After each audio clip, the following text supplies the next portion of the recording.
And another breaking update coming in within the same story. While mounting an attack towards the Prime Minister, AIMIM Chief Asaduddin Owaisi has also hit out at Prime Minister Modi over his statement on Muslims in News 18's interview. He said, and I'm going to quote him here, that in his speech, Modi had called Muslims infiltrators and those with too many children. Now he's saying that he was not talking about the Muslims.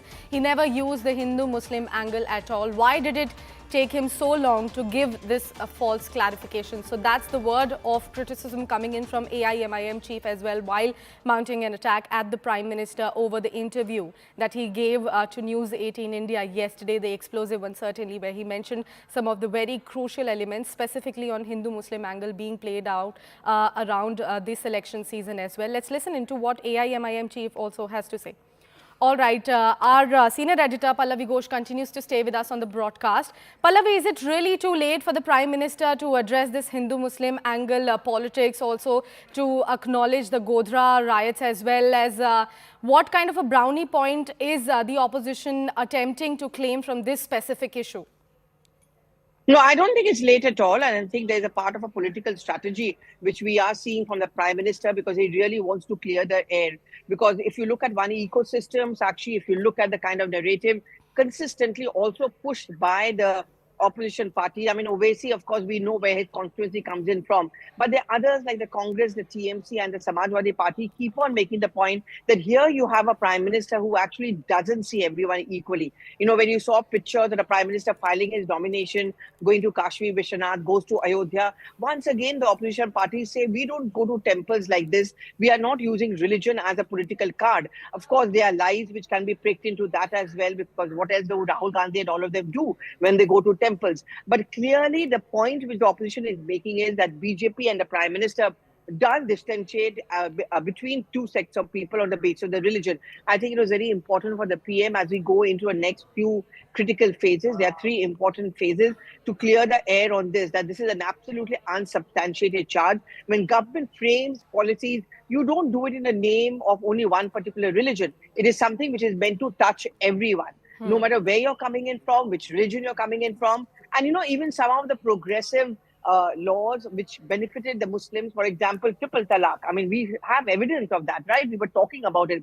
That is where he's clearing the air. And I think it is very important as the Prime Minister of the country that he needed to reassure people, that he told people that these charges against me are absolutely wrong. I have not made a difference. And he's talking about his Gujarat experience. That is again very interesting.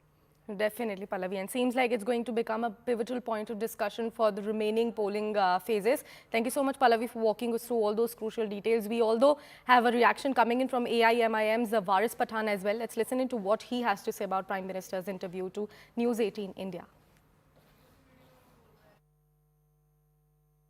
Sir, उन्होंने एक बड़ी बात कही कि 2002 में जो गोधरा कांड हुआ था, उसके बाद उनके चलते नहीं बल्कि विपक्ष ने उनकी इमेज मुसलमानों में खराब की। झूठ बोलते हैं प्रधानमंत्री जी।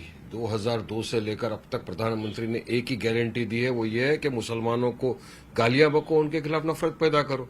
अब वो तो बोलते हैं सबका साथ, सबका विकास, सबका विश्वास की बात करते हैं। और 2002 की मैं बात करूंगा, बिल्किस बानो जिसका बलात्कार हुआ था, उसकी मां बहन का बलात्कार किया, उस कत्ल कर दिया।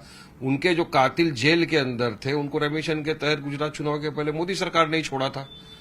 अब बोल रहे मोदी जी स्टेज से खड़े होकर बोल रहे हैं कि मुसलमान जो है घुसपैठिया है। वो इस बीच में उन्होंने 3 मरतबा नाम लिया है, तो क्या हम घुसपैठिए हैं? उन्होंने एक चीज कही कि वो मुसलमानों के खिलाफ वो नहीं है, बल्कि उन्होंने कहा कि ईद के दिन उनके घर पे खाना नहीं बनता था, वो मुसलमान के घर से आता था। उस दौरान भी गुजरात में ये भी उन्होंने बात कही कि हम मुसलमानों को मानते हैं और ईद के दिन उनके घर का आया हुआ खाना हम खाते थे। देखिए, 4 चरण के चुनाव हो गए। चारों चरण में मोदी जी को और बीजेपी को समझ में आ गया है कि अब की बार 400 पार तो भूल जाओ, अब की बार 250 पार के वांदे हो गए। तो इनका झटका इनको बहुत जोरदार लगा है। तो चुनाव के पहले सिर्फ ये मोहब्बत तो की बातें शुरू करते हैं, उसके पहले क्यों नहीं की? All right, time to slip into a very short commercial break here on CNN News 18. Stay with us. We'll come right back with more on the other side.